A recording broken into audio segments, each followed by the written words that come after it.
Out here, you learn to understand a different kind of quiet, not just a stillness that lingers over a cemetery at dusk, but a deeper silence, the kind that wraps around weather-worn names and records that don't quite line up. This story began like any routine exhumation. A family had requested to relocate their grandfather's remains. They said he'd be better off resting closer to the rest of them, near the newer plots along the cemetery's south edge, where we'd recently improved the drainage. It made sense. Most families don't love the idea of their loved ones buried in the older sections. The ground shifts more, markers sink or tilt, and you're always releveling something. We had the permit, checked and double-checked the burial index. The grave was listed as belonging to Mr. Lewis Carr, interred in 1972, World War II veteran, father of 3. We marked the site like always, caution tape around the perimeter, gear laid out in a familiar rhythm, shovels, crowbars, vault jack, everything in order. There was no family present, just a rep from the funeral home and a county witness. We began the dig. The sod came up clean. Soil was dense, clay-based, heavy from years of freeze and thaw.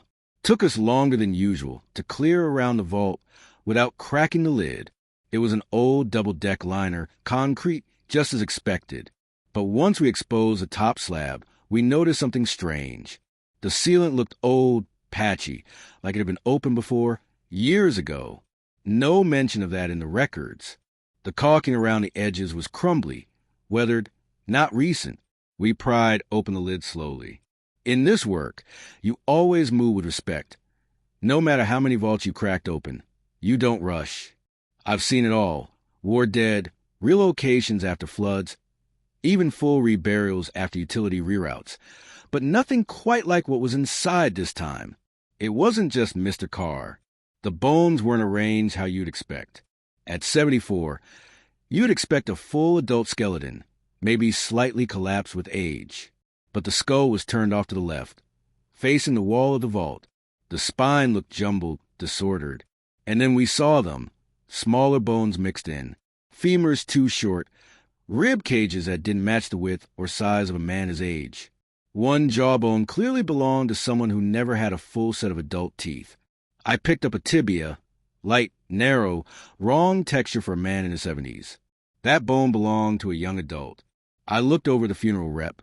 She was pale, her voice barely above a whisper. "We need to stop. I'm calling the coroner." We covered the vault with a tarp and waited. The county sent 2 investigators and a forensic tech within the hour. They confirmed what we already suspected. There were remains from at least 3 people, 1 adult male, 1 adult female, and a smaller, likely adolescent body. The kicker? There were no records, nothing, indicating anyone else was supposed to be in that plot. No dual interment, no cremains added later, no reburial authorization. Just Mr. Lewis Carr, alone in the book. Our cemetery logs go back more than 120 years. They were handwritten until the 1990s, then scanned and digitized. I pulled both versions. There was no mention, no edits, no red flags, nothing that would hint at this. Eventually, the county gave permission to exhume the full contents.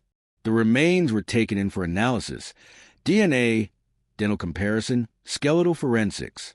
None of the other individuals were related to Mr. Carr.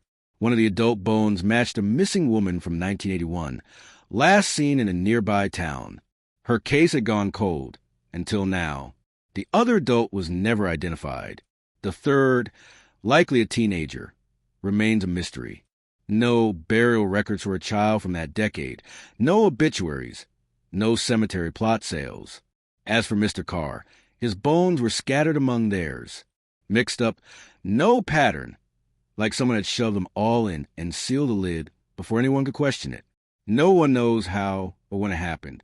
The grounds crew from back then, long gone, retired, deceased, or refusing to speak. Eventually, the family chose cremation. They moved Mr. Carr to the south section, gave him a new headstone, a clean plot, just his name. They didn't want to pursue charges. Said they just wanted peace. But me, I still think about it. I still walk past that spot sometimes. The grass is regrown.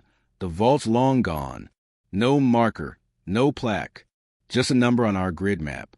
And every time I do, I remember the bones no one claimed, the ones left behind, the ones who were buried twice and almost lost forever.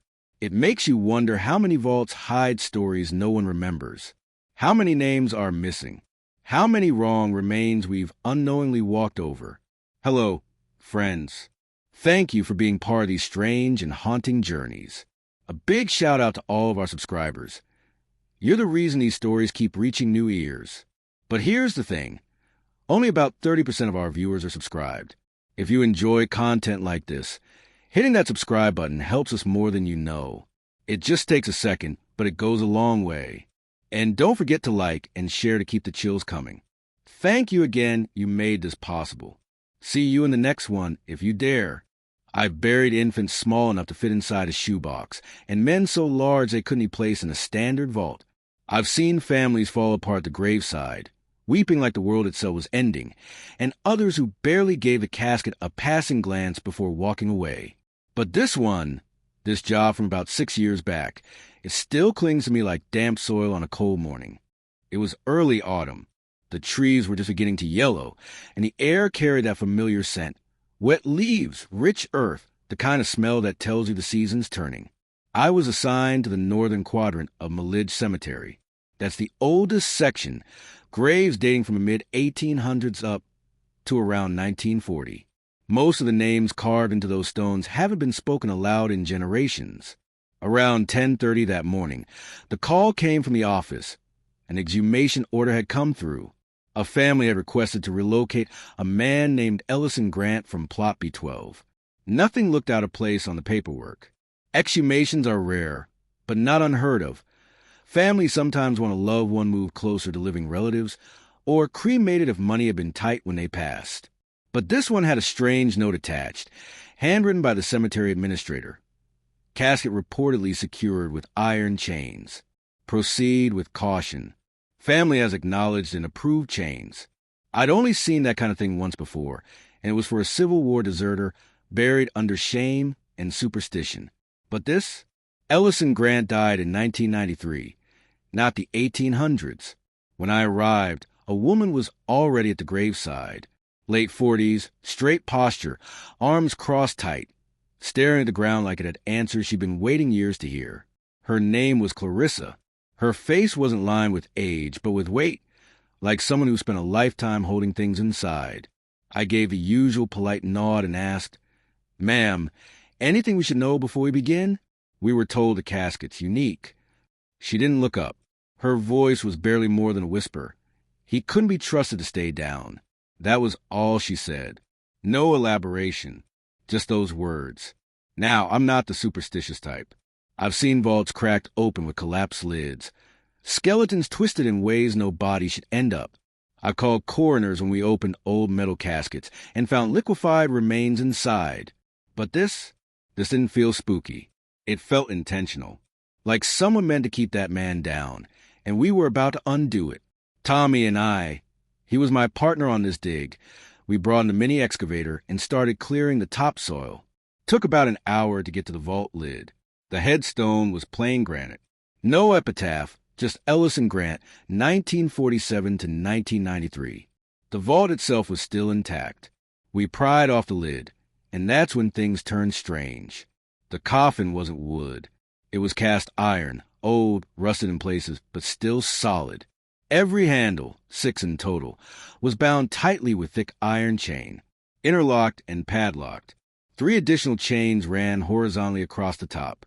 Another one wrapped the entire length of the coffin, front to back. No 2 locks matched, different brands, different ages. Some looked ancient, others like they'd been added more recently. I remember Tommy muttering, "Jesus, what the hell did this guy do?" We called it in to double-check the instructions. The family still wanted the relocation to a mausoleum plot in Willow Creek Cemetery. The transport team was already on standby, but they made it clear they wouldn't touch the casket until it was above ground. Clarissa never moved, not when we clipped the chains, not even when we brought the casket up and laid it beside the open grave. I asked again, "Are you absolutely sure we should open this?" She shook her head. "I'm not asking for him to be opened. I just want him where he can't bother anyone anymore. That stuck with me. Now, curiosity is a dangerous thing in this line of work. We're not detectives. We don't ask why. We dig, we move, we bury. But sometimes the not knowing gnaws at you. So when the casket was finally up and ready to go, I did what I wasn't supposed to. I opened it. Don't get ahead of yourself. This isn't a ghost story. There wasn't a monster in there. It was just a man. But it wasn't normal either. He was buried with things. 3 crucifixes were laid across his chest. 2 wooden, 1 metal. His mouth was stuffed with cloves of garlic. His hands were bound at the wrists with rosary beads, the knots tight and deliberate. Beside his head was a small burlap sack, smelled of dried sage and lavender, but there was something darker underneath, something sour. And his face was the part I'll never forget. It wasn't grotesque. It hadn't decayed more than expected, but the expression was wrong. Tense jaw, lips curled, like a man who died angry and refused to let go of it. The embalmer must have had a hell of a time trying to make that face look peaceful. I shut the lid and locked it down myself with fresh bolts. The transport crew came and wheeled him away. Before she left, Clarissa finally spoke again. Her voice shook. My father was a cruel man, not just the kind that hits, the kind that hollows people out. He ruined my brother. My mother died hating him. But even after he passed, he didn't stay gone. He came back. In our dreams. In rooms we thought were empty. In moments when we should have felt safe. She looked me in the eyes, and that's when I saw it. Grief, yes, but something more. Fear. Deep, old fear. We buried him with chains because he made promises.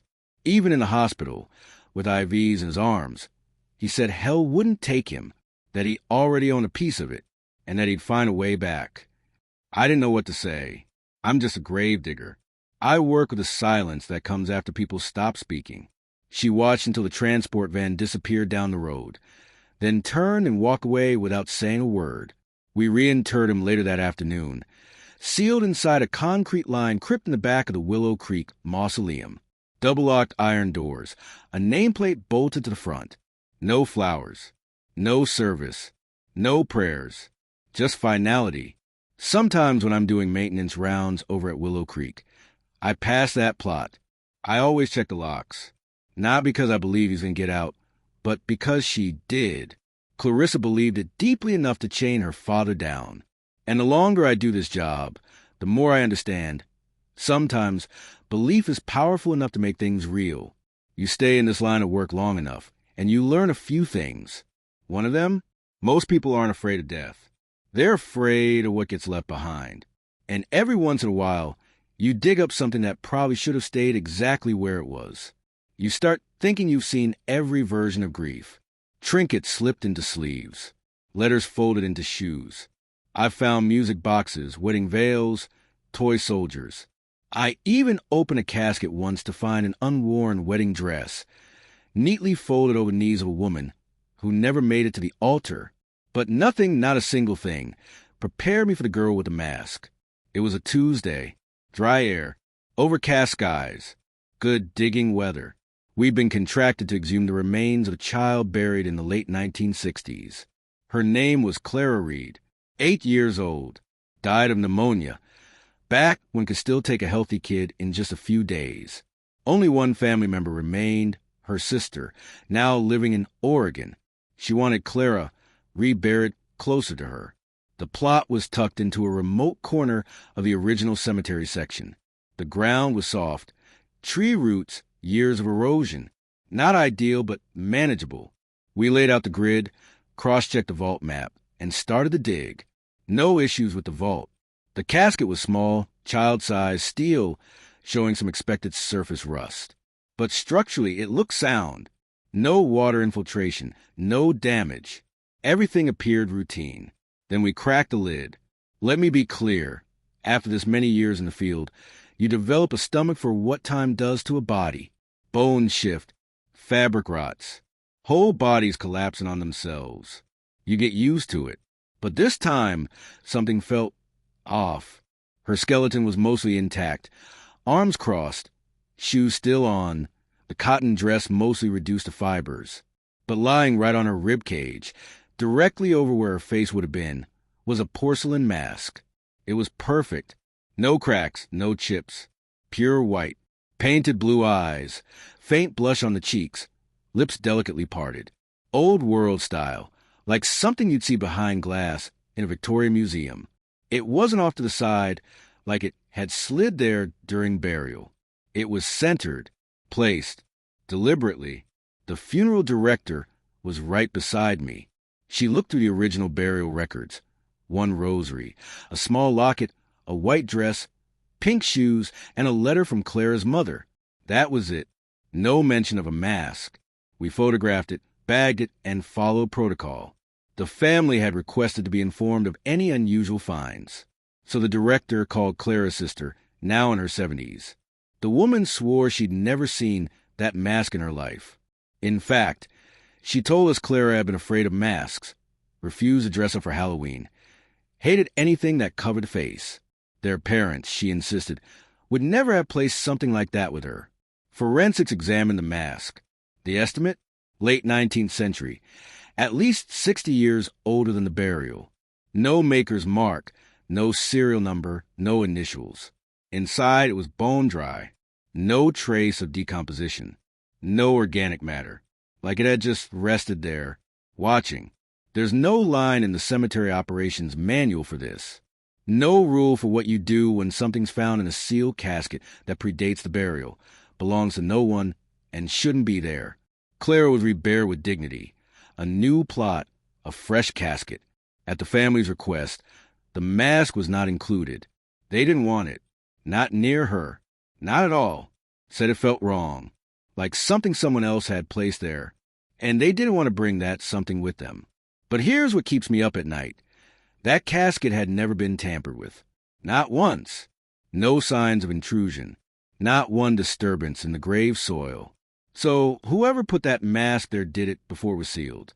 Before Clara went into the ground. The mortuary that prepared her body shut down in the 90s. The embalmer is long gone. There's no one left to ask. No answers to find. All we know is it wasn't supposed to be there. But it was. And it was perfect. Sometimes I think about that mask. How pristine it looked. How unnatural it felt lying there in the dark. Like it had been waiting for someone to find it. We bury the dead, but every once in a while, we dig up something that reminds you. We don't always bury everything. I remember the exact time it started feeling off, because I glanced at my watch right after the third hit from the jackhammer. Something about it wasn't right. Not frightening, just wrong. The vibration wasn't what it usually was. You work with the earth long enough, you learn its language. You learn how dirt talks, how the tools sound when it strikes clay, stone, or old roots. You can hear the difference between compacted soil and disturbed ground. But when Ray pressed a jackhammer into the far corner of Sarah Elkins' plot, the ground gave off this hollow, low note, like tapping the inside of an empty pipe. Then came the humming. Faint, strange, definitely not coming from the machine. The jackhammer sputtered to a stop a second later, and yet the sound remained under the ground. A soft, distant vibration. It didn't sound mechanical. And it didn't sound natural either. Just there, like something had been waiting. We checked the compressor, looked over everything. Nothing wrong. Ray asked, "Did you feel that too?" I didn't say much. Just nodded. We're not the kind to jump to wild conclusions. It could have been a forming sinkhole. Maybe water moving through an old pipe underground. Still, we adjusted our angle, started digging from a different spot. Same sound. Not louder, not clearer, but it came again, that murmur. It was like a voice or several voices, but all muddled together. No words, just a rhythm in the soil, something low and steady, like whispers behind a wall. Ray shut the jackhammer off and stared at me. Said he'd never heard anything like that before. I hadn't either. Still, the job had to be done. So we went old school, pickaxes and shovels. Sometimes, when your gut starts tightening, it's best to go back to the basics. About 2 feet down, we hit the first strange find. The topsoil gave way to loose fill, and then there they were, Scraps of paper. Not the kind that's been underground for 40 years. These were clean, recent, sealed inside Ziploc bags. Folded like letters. All handwritten. 5 of them. We read through them quietly. They were prayers. Confessions. Please, please forgive me, Sarah. I only did what I had to. I still see your face. Ray looked pale, like he was one breath from walking off the job. I told him they were probably left by family, but we both knew it didn't make sense. Not buried deep like that. Not inside the fill. We kept going. Another foot down. The murmuring returned, this time without the jackhammer. It came from all around us. Not louder, but closer. Like hearing someone arguing in the apartment next to yours. You don't catch the words, but you know the feeling. Ray said it felt like being underwater. Like pressure building around your ears. I didn't argue. I dug over 100 graves in Section H alone. But this one felt like the ground didn't want to be touched. Not angry, just wary. We hit the casket around noon. Metal, blue-gray, dull chrome handles. No vault protection. The shell was more rusted than expected. But that happens. What didn't usually happen was the film on top. A thin layer, oily but dry. Like breath on glass that never faded. Like something inside had exhaled and never stopped. We radioed the funeral director. Told him we were ready for the extraction. He said they'd arrive within the hour. Ray stepped away to smoke. I stayed behind. Just me, the casket, and the wind. Except it wasn't wind. That murmur, back again. Low, steady, not threatening. Not even loud. Just there, like the ground was remembering something it had buried long ago, but never stopped thinking about. I squatted down, brushed away more dirt from the edge. That's when I saw them. Tiny etched lines along the lip of the casket. Not factory-made. Scratched by hand. I leaned closer. They were words. Barely visible. Almost whispered into the metal itself. I was never alone. I didn't tell Ray. I just stood, backed off, and waited by the edge of the grave. I don't scare easy. But something about this job, it stayed with me. It wasn't just the whispers or the letters or the etched words. It was how the earth watched. Like it knew us. Like it was waiting. When the transport team arrived and lifted the casket, the murmuring stopped. Not faded. Stopped. The silence returned. But not a peaceful one. It was quiet like a room after someone leaves. Quiet like something just pulled back under the surface. We filled the grave back, and once the body was gone, she was headed across the state, closer to family. 2 weeks later, we got the call. A new burial approved for Section H. Same plot. New marker. New name. A man this time. No relation. I didn't argue. I dug it myself. This time, the dirt stayed silent. No humming. No echoes. Just earth being earth. Still, sometimes I wonder, who wrote those letters? Why bury them like that? And who scratched those words into the casket from the inside? I've dug over 4,000 graves in my life. This is the only one that ever made me feel like the ground was paying attention, like it remembered me. I've been working the cemetery for 22 years now, long enough to know this land better than my own living room. Every tree, every stone, every corner mapped in my mind. We don't get many exhumations. Most folks stay buried right where they're placed. But sometimes families come back with questions, or guilt, or unfinished business. That's how we ended up in that far southeast corner of the cemetery. It's not a place I go often. The ground over there's uneven, stone markers leaning, many broken, some swallowed by weeds. Some plots don't have markers at all, just sunken spots in the earth with rusted county tags. That's what they used in the 60s when the unclaimed were buried. No family, no headstone, just a name printed on steel and pressed into the soil. That's where we were headed next. But the dirt had already started whispering. The request came in from a lawyer. Said a distant relative of a man buried at the edge of our cemetery needed verification. The paperwork was incomplete, and the family wanted to relocate the remains to a family plot up north. The name he gave was Elijah Run. Year of burial, 1972. I pulled the old cemetery map. Sure enough, the county had Elijah listed, but something about it felt off. There were no adjacent names that matched, no obituary in the archives, no church record, just one lonely entry scribbled in fading ink along the margin of a brittle register. Still, orders are orders. That morning, just after sunrise, I had Jimmy and Darren on the crew. We headed out with the usual gear. The area where Elijah was buried doesn't have irrigation, so the ground was hard-packed, dry, cracked in patches, and riddled with roots. It took us over an hour to get 5 feet down. That's when Jimmy's shovel struck wood, and then a jarring clank, wood against metal, an unmistakable sound. We uncovered the lid of a pine casket. It was age-brittle, cracked at the edges. No vault beneath it. Cheap. Likely a county-funded burial. That track with the era. But when we carefully opened the lid, it wasn't Elijah Run. Not unless Elijah had become a woman. The remains were deteriorated but distinct. The skull-shaped dental structure, and even what was left of the hair, made it clear. This was a female. No jewelry. No clothing scraps beyond what looked like a faded collar. Grayish blue with thin stripes. A nurse's uniform, maybe from the 1940s, if I had to guess. I looked at Jimmy. He looked at me. Darren just stood frozen, staring. We backed off and documented everything properly. But the job wasn't done. We had to find Elijah. By law, we dug another 1.5 feet. That's when we found the second coffin. This one was different. Oak, heavier, much better construction. Clean seams. Whoever lay in this one had money or a family who cared. We opened it with care. Inside was a man, clearly. He still wore a worn black suit, surprisingly intact, and a thin gold ring on one hand. No name, no ID. We said little, just took notes.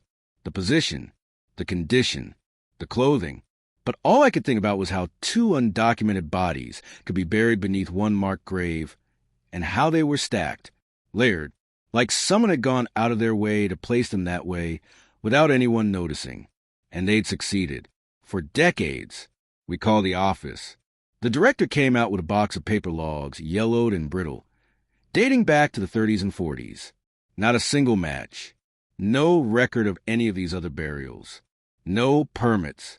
No pastor signatures. No family contact. And still no Elijah Run. I told the boys to keep digging. It was late afternoon by the time we hit the third coffin. This one was barely holding together. Right, it consumed most of the wood.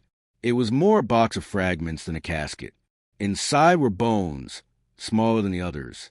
A child. No name, no items, no clothing. Just a forgotten little frame lying beneath 2 strangers. That's when I stepped back. Not because I was afraid, but because I understood these weren't just lost people. They were hidden. Someone had put them here, one on top of the other, not to be remembered, but to be erased. And then, finally, we hit the 4th layer. There he was. Elijah Run. The coffin was newer than the others, but simple, lightweight construction, but intact. A laminated burial tag on the underside of the lid confirmed his name and burial date, 1972, just as the lawyer had said. But he wasn't the first. Not even close. He was the 4th person placed in that single grave. I couldn't wrap my head around it. How had no one caught this? We scoured cemetery permits going all the way back to 1902. Nothing. The 3 others, if they were ever recorded, had been erased, scrubbed, or simply never logged at all. And the most unsettling part? There was no documentation of their funerals. No witnesses. No obituary clippings. No family trails. Just bones, layered like pages in a book no one wanted opened. That night, after the team had packed up, I stayed behind. Just me, the wind, and the empty pit we had uncovered. I stood at the edge and watched the shadows move across the dry grass. This wasn't just a grave. It was a secret, a long, quiet secret someone went to great lengths to hide. And they got away with it. For nearly 50 years. We exhumed the remains. Each set was tagged and sent to the coroner for analysis. The cemetery board brought in state officials to investigate.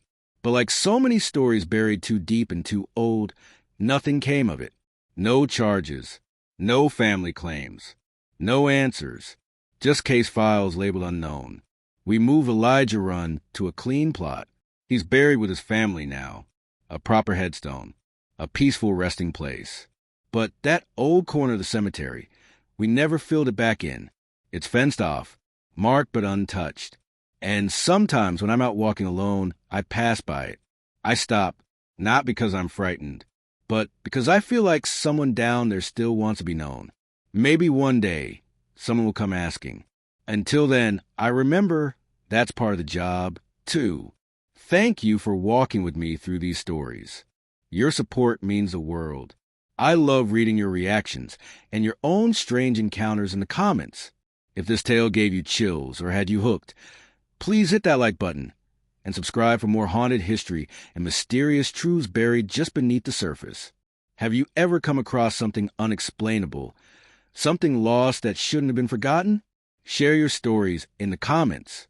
Each one adds another layer to this community we're building, one eerie tale at a time. And remember, the scariest stories aren't always made up. Some of them are buried in plain sight. Thanks again for watching. I'll see you in the next video. If you dare,